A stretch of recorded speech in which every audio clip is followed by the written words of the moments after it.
வணக்கம் நண்பர்களே, இன்னைக்கான டாபிக் பார்த்தோம்னா சீம்லெஸ் பைப் மேனுஃபேக்சரிங் ப்ராசஸ் பற்றி நம்ம பார்க்க போகிறோம். வாங்க வீடியோக்குள்ள போகலாம். இப்போ பைப்னா என்ன, டியூப்னா என்னன்னு பார்த்துடலாம். பைப் அண்ட் டியூப் வந்து ஹாலோ சிலிண்ட்ரிக்கல் ஷேப்பு.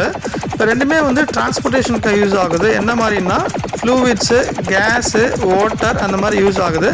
ஸோ ரெண்டுமே வந்து மெட்டீரியலில் பைப் வந்து பிளாஸ்டிக்ஸு, டியூப்ஸ் வந்து பிளாஸ்டிக்ஸு இல்லை காப்பர் டியூப்ஸ் அந்த மாதிரி பண்ணுவாங்க. பைப் வந்து கான்க்ரீட்டில் வந்து மேனுஃபேக்சர் பண்ணியிருப்பாங்க. ஸோ பைப் வந்து எப்படி மெஷர் பண்ணுவாங்கன்னா internal diameter and wall thickness. Tube வந்து பார்த்தீங்கன்னா outside diameter and wall thickness. இப்போ பைப் அண்ட் டியூப் எப்படி மேனுஃபேக்சரிங் பண்ணுறான்றதை பார்த்துடலாம்.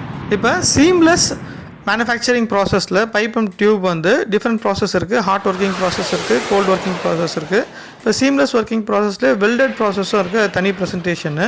இப்போ ஹாட் ஒர்க்கிங் ப்ராசஸில் rotary piercing or rotary forging, அதேமாதிரி hot rolling, mandrel process, hot extrusion ப்ராசஸ்ன்னு இருக்குது.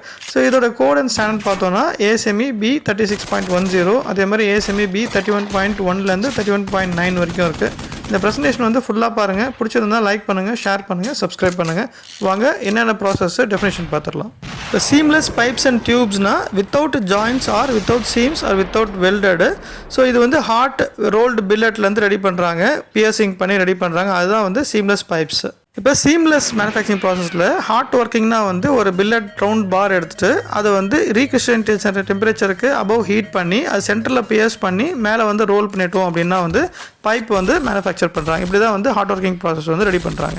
Rotary forging or rotary piercing same வந்து ஹாட் ரோல்டு பார் எடுத்துகிட்டு ரீகிறிஸ்டேஷன் டெம்பரேச்சருக்கு அபவ் ஹீட் பண்ணிவிட்டு சென்டரில் பியர்ஸ் பண்ணி மேலே வந்து ரோலர்ஸ் மூலயமா அதோட வேண்டிய சைஸு வால் திக்னஸை ரெடி பண்ணுறது தான் வந்து ரோட்ரி பியர்சிங். இப்போ மேண்டல் மில் ப்ராசஸில் வந்து இப்போ இந்த ஹாட் ரோல் பார் வந்து பைப்பாக கன்வெர்ட் பண்ண பிறகு அந்த பைப்பை வந்து ஃபர்தராக ரெடியூஸ் பண்ணுறதுக்கு அந்த பைப் உள்ள மேண்டல் வச்சுட்டு மேலே வந்து டிஃப்ரெண்ட் டைப்ஸ் ஆஃப் ரோலர்ஸ் வந்து நம்ம வந்து ரோல் பண்ணும்போது நம்மளுக்கு வேண்டிய பைப்போடைய சைஸ் ரெடியூஸ் ஆகும், அதேமாதிரி வால் திக்னஸ் வந்து கிடச்சிடும். இதுதான் வந்து மேண்டல் மில் ப்ராசஸ். இப்போ ஹாட் எக்ஸ்ட்ரூஷன் ப்ராசஸ்ன்றது top die and bottom die உள்ள இந்த ஹாட் ரோல் பார் இன்சர்ட் பண்ணிவிட்டு உள்ளே வந்து ஒரு மேண்டல் வச்சு பியர்சிங் பண்ணி அந்த பாரை வந்து புஷ் பண்ணாலோ இல்லை புல் பண்ணி அதை ரெடி பண்ணி அந்த hollow pipe and tubes ready பண்ணுறது. ஹாட் ரோலிங் ப்ராசஸ்ன்றது என்னன்னா நம்ம ஃபர்தர் சைஸை வந்து ரெடியூஸ் பண்ணுறது hot rolling. Different types of rollers, inner diameter and outer diameter with mandrel பண்ணி ரெடியூஸ் பண்ணுறது தான் வந்து hot rolling process. T type pipe அந்த மாதிரி ரெடி பண்ணுறது ஹாட் ரோலிங் ப்ராசஸ். இந்த ப்ரெசன்டேஷன் இதோட முடியுது. தேங்க்யூ. நெக்ஸ்ட் மீட் பண்ணலாம்.